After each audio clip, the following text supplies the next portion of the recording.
Bonjour, nous sommes en 2018 dans le site de l'Institut Docteur Angélique dans une série de vidéos consacrées aux commentaires du livre de la sagesse, ce livre de l'Ancien Testament écrit en grec vers 50 avant Jésus-Christ.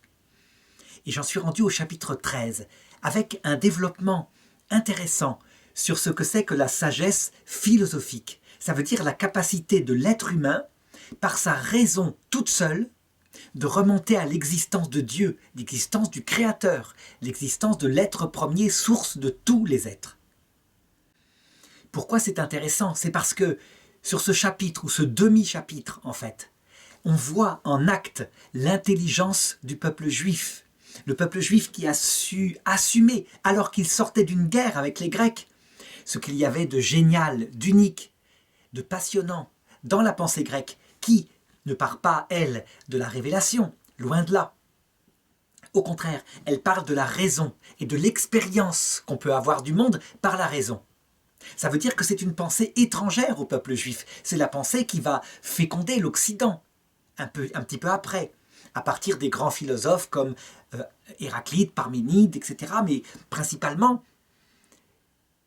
je dirais, quelqu'un comme Aristote. Aristote qui est le fondateur de la philosophie expérimentale. Eh bien, les Juifs, bien qu'ils sortent de cette guerre, ont su garder cette pensée. Alors, petit rappel tout de même, il existe donc 3 sagesses. Je l'ai dit souvent dans ces vidéos.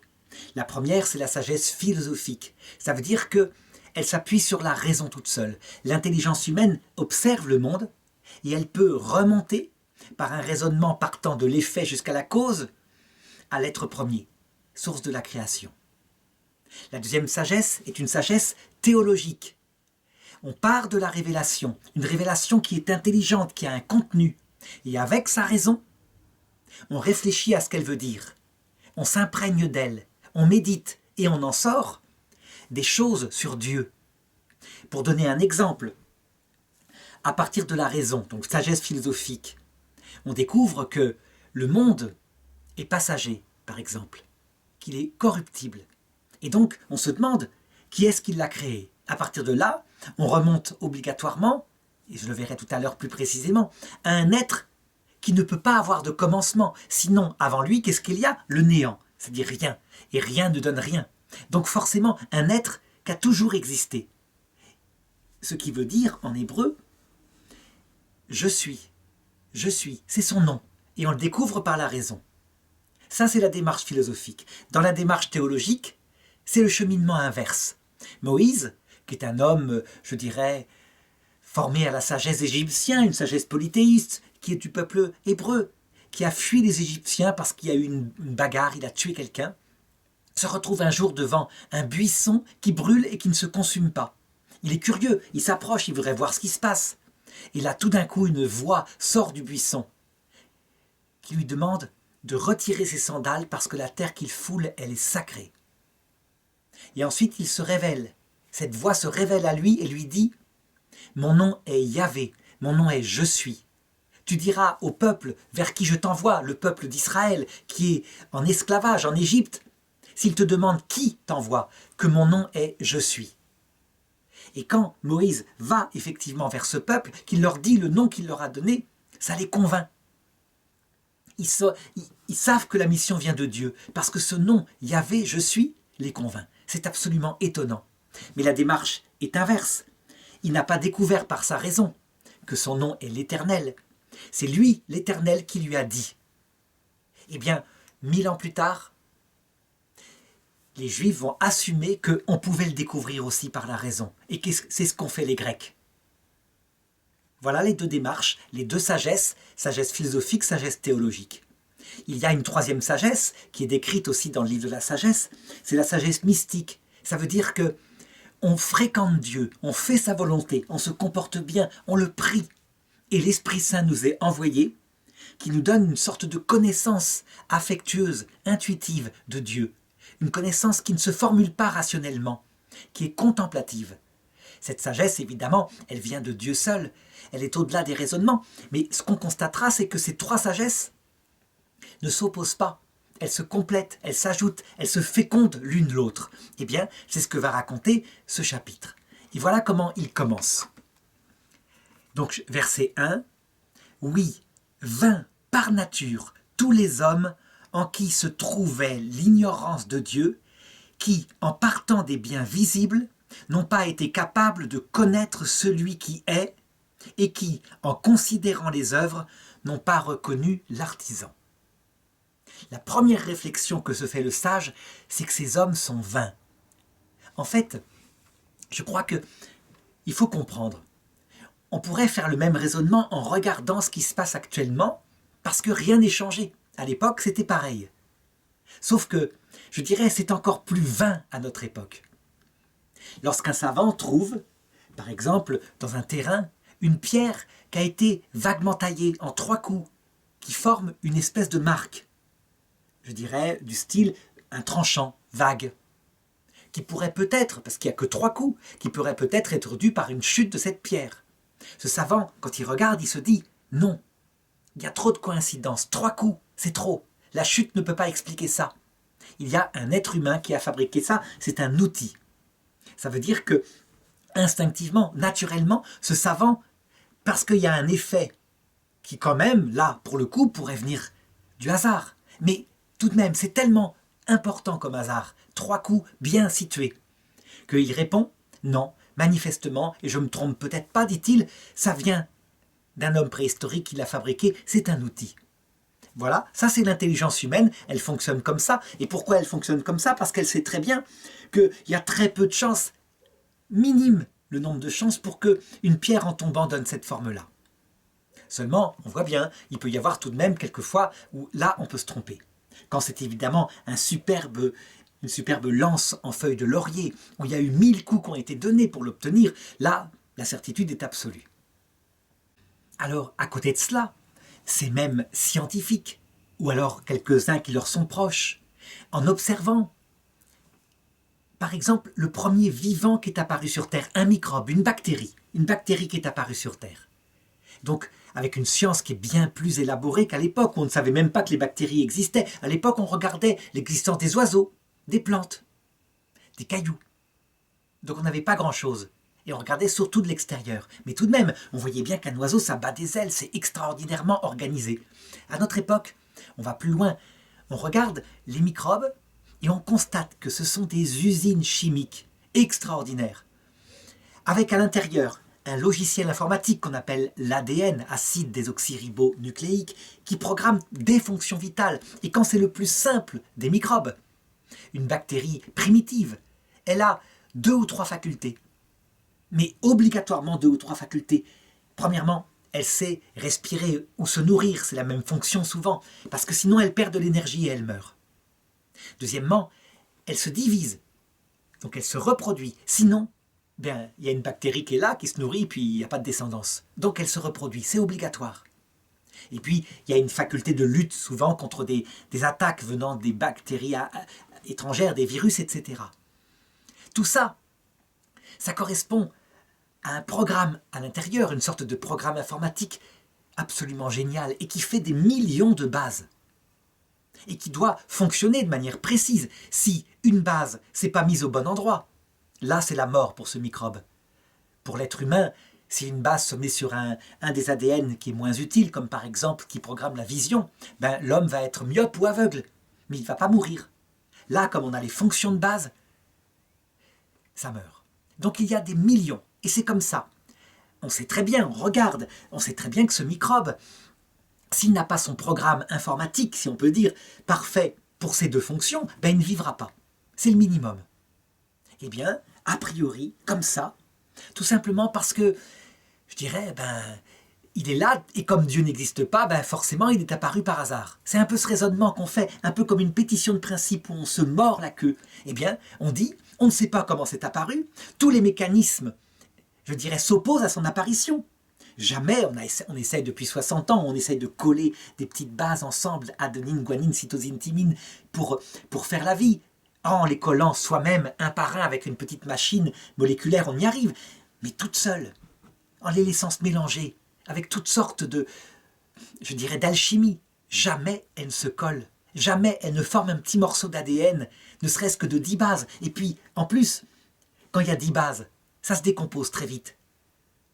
En fait, Le vivant, il est parfait, et là il se met à tenir, il se reproduit. Ou alors, il est brisé, et il se décompose et il ne donne rien. D'où est-ce qu'il est apparu, ce premier microbe? On ne sait pas, on n'a absolument aucune idée.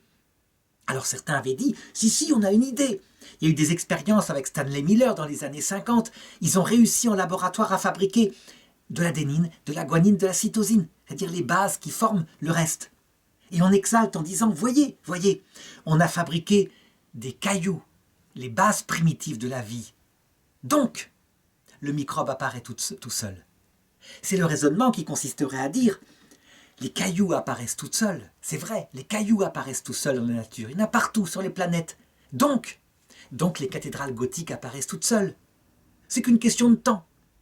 Alors, on trouvera des tas d'hypothèses, etc., pour dire évidemment qu'il n'y a pas de Dieu. On y mettra une intelligence brillante pour essayer d'expliquer que ça a pu apparaître par hasard. Aucun mécanisme, jamais n'a pu expliquer ça. Jamais. On n'y est jamais arrivé. C'est même l'inverse. On sait que le monde non vivant, eh bien, sa tendance à lui, c'est de fabriquer des molécules, c'est-à-dire des assemblements de petits atomes, maximum 150, 200. Mais là, c'est des millions, des centaines de millions ensemble, dès le départ, qui doivent exister. Et on pose, malgré cela, l'évidence que c'est apparu par hasard.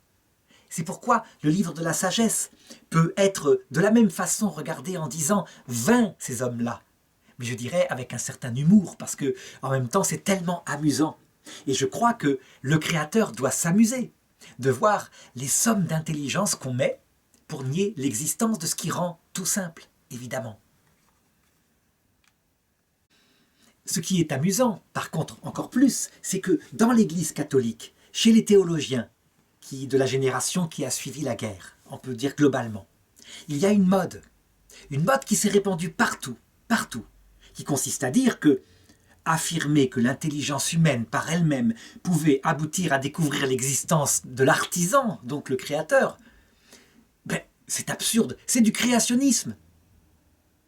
Ça veut dire qu'en fait, l'intelligence humaine, la mode le dit, elle est incapable de ça. Il faut que ce créateur se révèle pour le connaître, donc à la rigueur, on va admettre la sagesse théologique, la sagesse mystique encore à la limite, mais la sagesse philosophique, non, pas du tout. D'où est-ce qu'elle vient cette mode qui s'appelle le fidéisme? Ça veut dire la foi seule peut atteindre le Créateur. Elle vient en fait du fait que dans les séminaires, on s'est mis, par goût du nouveau à cette période-là, à suivre des philosophes qui avaient critiqué avec raison certaines voies d'accès à Dieu qui ne marchaient pas. Ce qu'on appelait les voies ontologistes. Par exemple, quelqu'un comme saint Anselme, qui réfléchissait à son époque comment on pouvait démontrer l'existence de Dieu, disait ceci: « Je possède dans ma tête l'idée de l'infini. Or, mon esprit est fini. Donc, cette idée de l'infini vient d'ailleurs, donc Dieu existe puisqu'il est infini. » Ça ne marche pas, tout simplement parce qu'on n'a pas dans sa tête l'idée d'infini. On a l'idée du fini qu'on nie. On nie le fini et du coup, on peut comprendre ce que c'est que quelqu'un d'infini. Mais en fait, l'infini en soi, on ne le comprend pas. Il faudrait avoir un truc infini dans la tête. Bon, alors la voix de saint Anselme, elle est facile à critiquer. À partir de là, Emmanuel Kant a fini par dire, donc, voilà, l'intelligence humaine ne peut pas arriver à découvrir le Créateur. D'ailleurs, ce n'est pas possible, il n'y a pas de rapport entre le monde et le Créateur, il est d'une autre nature. Mais le problème, c'est que les voies d'accès à Dieu, les voies réalistes, celles qui conduisent à le découvrir, elles sont bien plus simples. Elles ne se prêtent pas à ça. Par exemple, dans les années 2010, on va dire par là, il y a 2 vulgarisateurs en sciences qui, par ailleurs, avaient écrit tout de même une thèse de mathématiques et une thèse de physique, mais qui étaient des vulgarisateurs en sciences. Vulgarisateurs, vulgaires.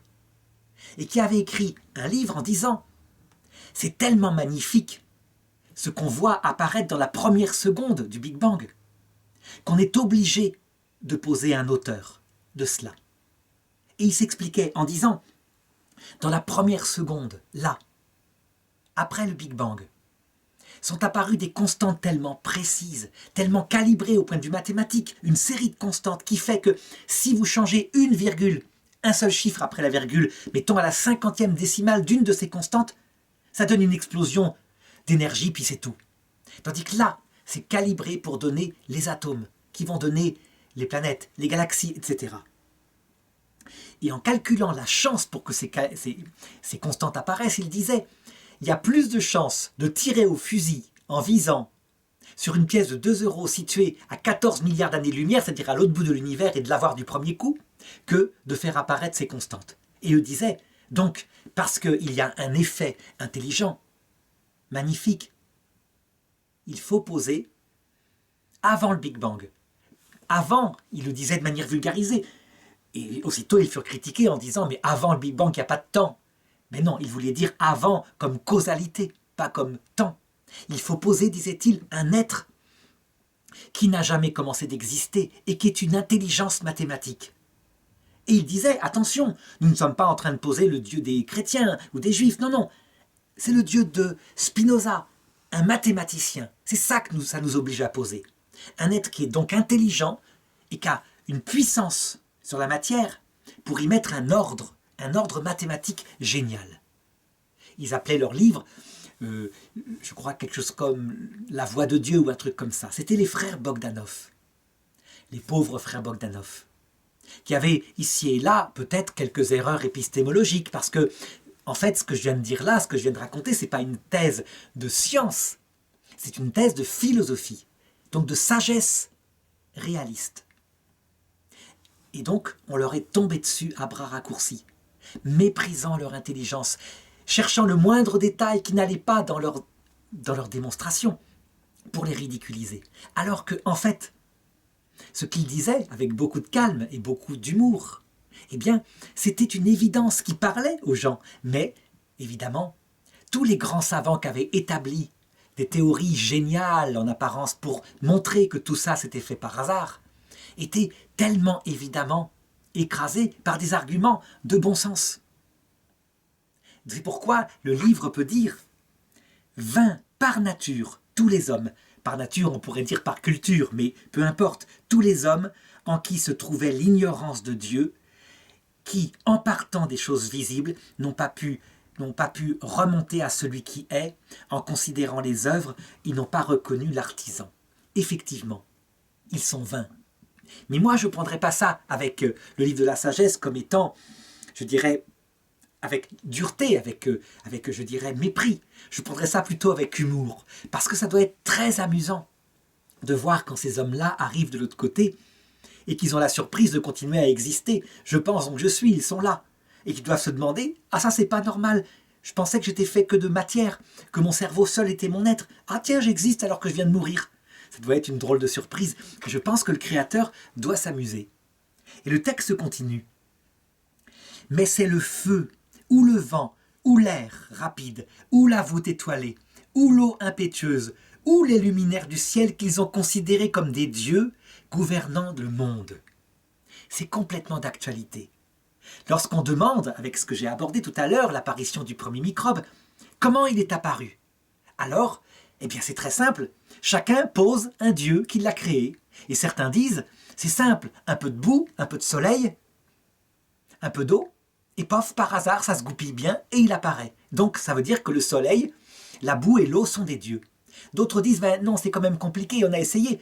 Mais ça y est, j'ai trouvé.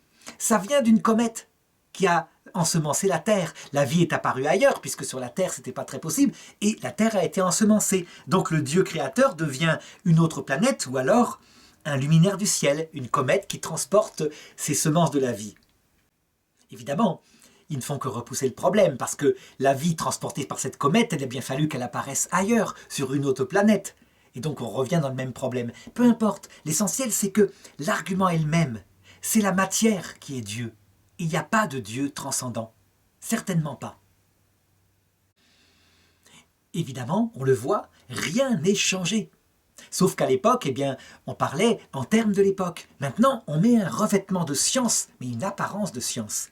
Et le texte continue avec beaucoup de cruauté, on peut le dire, que si, charmés par la beauté de ces créatures, ils les ont pris pour des dieux. Des dieux, ça veut dire des choses capables de créer, des intelligences. On a d'autres qui disent que c'est la Terre, par exemple, qui est Gaïa, donc qui crée elle-même la vie. Qu'ils sachent combien leur maître est supérieur, car c'est la source même de la beauté qui les a créés. Il est vrai que à notre époque, où, je dirais, on connaît de plus en plus profondément les lois de la matière. Par exemple, à l'époque des Grecs, quand la philosophie d'Aristote est arrivée, qui disait qu'il y avait en dessous de la Lune un monde corruptible, donc où tout pourrissait, les plantes, les animaux, tout finissait par disparaître, mais qu'au-dessus de la Lune, les astres, les étoiles, étaient immortels, et que donc Dieu avait créé le monde de toute éternité. Eh bien, les Juifs n'avaient pas d'argument pour répondre à ça. Et donc tout ce qu'ils pouvaient dire, c'est que Dieu leur avait révélé qu'en fait non, il avait commencé à créer à un moment, à partir des textes de la Révélation. En fait maintenant, où on va bien plus loin qu'Aristote, où avec des télescopes on a regardé la composition des astres lointains, et où on s'est aperçu que tout s'était fait de la même matière que sur Terre, de l'hydrogène, de l'hélium, et donc que tout était corruptible. Rien de ce que nous voyons de l'univers ne subsiste éternellement, sauf peut-être, certains disent, les trous noirs, parce qu'ils sont tellement massifs que rien n'en sort. Mais d'autres, comme Stephen Hawking, disent « mais si, il en sort des ondes gravitationnelles, donc des particules, donc eux-mêmes vont se dissoudre. » C'est pas idiot. Toujours est-il que maintenant on sait que tout est corruptible, et donc, par un simple raisonnement, on se dit que si tout est corruptible, et que tout actuellement est vivant, les astres sont en train de briller, c'est donc que le monde a un commencement. Et que ce commencement, peut-être, c'est la meilleure hypothèse, c'est le Big Bang. Et donc, on peut se demander d'où vient ce Big Bang. Est-ce qu'il viendrait d'un Big Crunch, ça veut dire une matière qui s'est rapprochée à un moment donné, avant de s'éloigner par explosion, puis de se rapprocher? On peut raisonner en disant non, c'est pas possible, puisqu'à chaque fois, une partie de la matière est perdue. La lumière, qui ne revient jamais en arrière. Parce que la lumière, c'est de la matière. Et donc, si ce monde était éternel comme ça, sans qu'il y ait un créateur, ce monde serait mort depuis toujours. Pourquoi depuis toujours? Parce que quand on retire depuis toujours un grain de sable à un monde immense qui contient des milliards de grains de sable, eh bien il y a 0 grain de sable qui reste. Et depuis combien de temps? Depuis toujours. Pourquoi? Parce que toujours, c'est de toute façon plus que des milliards de milliards de milliards. Donc on pourrait raisonner en disant donc le monde a commencé. Il y a eu une explosion primordiale. Et d'où est-ce que ça vient? Cette explosion primordiale avec un ordre génial qui se met. C'est les frères Bogdanov une fois de plus. Eh bien non, on ne préfère pas y penser. Et donc on préfère dire, avec Stephen Hawking, qu'en fait le néant est Dieu. Le néant a créé. Parce que le néant, il est capable de sortir de lui brutalement sans que ça soit prévu. Le Big Bang. Voilà ce que dit Stephen Hawking, effectivement. Quand on réfléchit 2 minutes, on sait bien que le néant, c'est un concept qu'on a dans l'esprit pour signifier l'absence d'être. Il n'y a rien. Le néant, c'est l'absence de cause. Ça veut dire que, concrètement, Stephen Hawking en arrive à dire que l'absence de cause, le rien, pur concept, pas de temps, pas de lieu, pas de matière, rien, a donné le Big Bang. Voilà qui est nouveau. Habituellement, rien ne se perd, rien ne se crée, tout se transforme, sauf là, et ça permet de se passer de Dieu. Ceux qui raisonnent, les philosophes, disent au contraire, il faut poser un être qui a toujours existé. Je l'ai dit tout à l'heure. Parce que si cet être commande d'exister, qui l'a créé? Le néant. Et on ne voit pas comment le néant pourrait créer Dieu, ça serait parfaitement absurde. Donc un être dont le nom est je suis éternellement, et qui a ses qualités d'intelligence, mais on peut aller plus loin, une volonté, parce qu'il décide. Un pouvoir pour créer à partir de rien de la matière, puisqu'elle n'existe pas, etc. Et à partir de cette sagesse philosophique, on peut contempler des choses extraordinaires sur cet être premier. Pas tout, évidemment, ça ne va pas si loin. Et le verset 4 continue. Et si c'est la puissance de ces créatures et leur activité qui les ont frappées, qu'ils en déduisent combien plus puissant est celui qui les a formés. Et oui, parce que ces créatures magnifiques, corruptibles, qui n'ont pas toujours existé, elles sont là, et donc au lieu de dire qu'elles sont des dieux, ou que le néant est un dieu, on devrait accepter et reconnaître qu'il y a un artisan qui est infiniment plus puissant puisqu'il a fait cela. C'est ce que font les frères Bogdanov. Il constate l'effet mathématique dans les constantes, il en déduit la puissance mathématique de l'auteur. Mais nous, qui ne sommes pas les frères Bogdanov, si par exemple nous constations ce que c'est que la beauté de quelqu'un qui est une personne humaine et qui est loyale, qui a le cœur bon, qui se comporte droitement, en suivant sa conscience, qui ne fait jamais de mal, qui ne dit jamais de mal, qui ne pense qu'aux autres.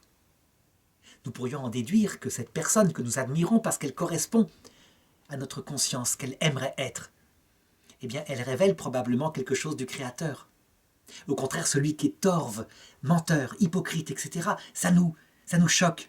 Pas toujours, notre conscience peut être abîmée, mais pour quelqu'un qui est honnête, qui regarde sa conscience, ça nous choque. Et ça semblerait indiquer que l'auteur, lui, ne doit pas être torve, hypocrite, menteur, etc. Parce que c'est lui qui a créé notre conscience du bien et du mal. Donc des choses comme ça, certainement, pour celui qui contemple, peuvent apparaître.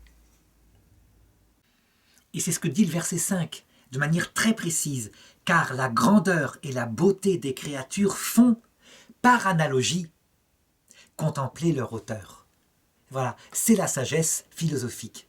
On part donc de ce monde tel qu'on le voit, de ses beautés, de sa structure scientifique, c'est vrai, mais pas seulement. Sinon, on ne remonterait qu'à la partie ingénieur, mais aussi de sa structure amoureuse, sa beauté, pour remonter à des qualités concernant ce créateur qu'on peut arriver à contempler. Le problème, c'est qu'on doit aussi contempler la mort, la maladie, la misère et le silence de Dieu. Et que là, la contemplation se trouble, on est face à un mystère. Si bien que le philosophe, lorsqu'il va si loin, il est obligé de dire à ce créateur dont il a découvert l'existence, « Explique-toi, pourquoi tout ça ?» Et ce créateur, alors, eh bien, s'il veut bien se révéler, en tout cas pour le philosophe, il ouvre au regard sur les révélations. La philosophie appelle la révélation. Les révélations, malheureusement, le philosophe n'a aucun moyen de savoir quelle est la vraie, par sa simple raison. Il faut donc que le Créateur démontre que la bonne révélation, c'est celle qu'il contemple. Et comment est-ce que le Créateur peut le démontrer? Le plus simple serait qu'il apparaisse. Mais s'il ne le fait pas, pour une raison ou pour une autre, il faut au moins qu'il le prouve par des signes, par des miracles de sa puissance, afin de convaincre les intelligences humaines qui cherchent à comprendre le mystère de la souffrance. Donc on le voit, la sagesse philosophique, elle a une puissance, mais elle n'a pas toute la puissance. Elle ne peut pas comprendre la raison de la souffrance. Il n'y a rien à faire. Là, il faut que l'être premier explique. Alors fort heureusement, l'auteur du livre de la sagesse, toujours contemplant ces savants qui n'ont pas pu remonter à partir des œuvres au Créateur, dit, au verset 6, « Ces hommes-là, toutefois, ne méritent qu'un blâme léger. Peut-être, en effet, ne s'égarent-ils qu'en cherchant Dieu et en voulant le trouver. Versés dans ses œuvres, ils les explorent et se laissent prendre aux apparences. Tant ce qu'ils voient est beauté. » Je crois qu'il a raison. Ça veut dire que ça va être amusant pour Dieu de se révéler à ces hommes-là qui se sont perdus. Mais c'est vrai, on peut aussi se perdre parce que, finalement, le monde contient des éléments qui s'opposent à la découverte de Dieu. Je l'ai dit, c'est la souffrance et la mort. L'Église catholique a toujours reconnu que l'intelligence humaine pouvait découvrir l'être premier. Elle en a même fait un dogme. Dans le Concile Vatican I, on peut dire que la matière du Concile Vatican I, en 1870, c'est ça. C'est le refus du fidéisme et l'affirmation que l'intelligence humaine peut découvrir Dieu par elle-même. C'est aussi répété dans le Concile Vatican II en 1962. Et l'Église, elle continue en disant « Seulement cette démarche-là, apparemment, à cause des faiblesses de notre intelligence qui est obscurcie et qui est aussi polluée par toutes sortes de gens qui racontent l'inverse, qui nous convainquent de l'inverse, eh bien, l'intelligence, Dieu lui donne une aide qui s'appelle la foi. Ça veut dire qu'il se révèle et il donne à certains la possibilité de croire en sa parole. Si bien que un chrétien qui serait parfaitement chrétien ou un juif qui serait parfaitement juif ne devrait pas dire « je crois en Dieu », il devrait dire « je sais que Dieu existe » et « je crois que Dieu s'est révélé ». Pour le juif, il dirait en Moïse, dans les prophètes, etc. Et pour le chrétien, en Jésus-Christ. Donc c'est par miséricorde et en continuant l'action de ce sage que l'Église accepte de dire « je crois en Dieu » pour ceux qui n'ont pas fait la démarche par leur raison. Par contre, elle appelle les chrétiens à faire cette démarche. Elle les appelle à devenir intelligents. Ils ne sont pas appelés à être des enfants, à avoir la foi du charbonnier, c'est-à-dire celui qui croit et qui ne sait pas. Elle les appelle à devenir des adultes qui se servent de leurs facultés pour aboutir à l'existence de Dieu. Alors après cette petite parole de miséricorde, le sage qui écrit le livre hésite et dit tout de même « Et pourtant,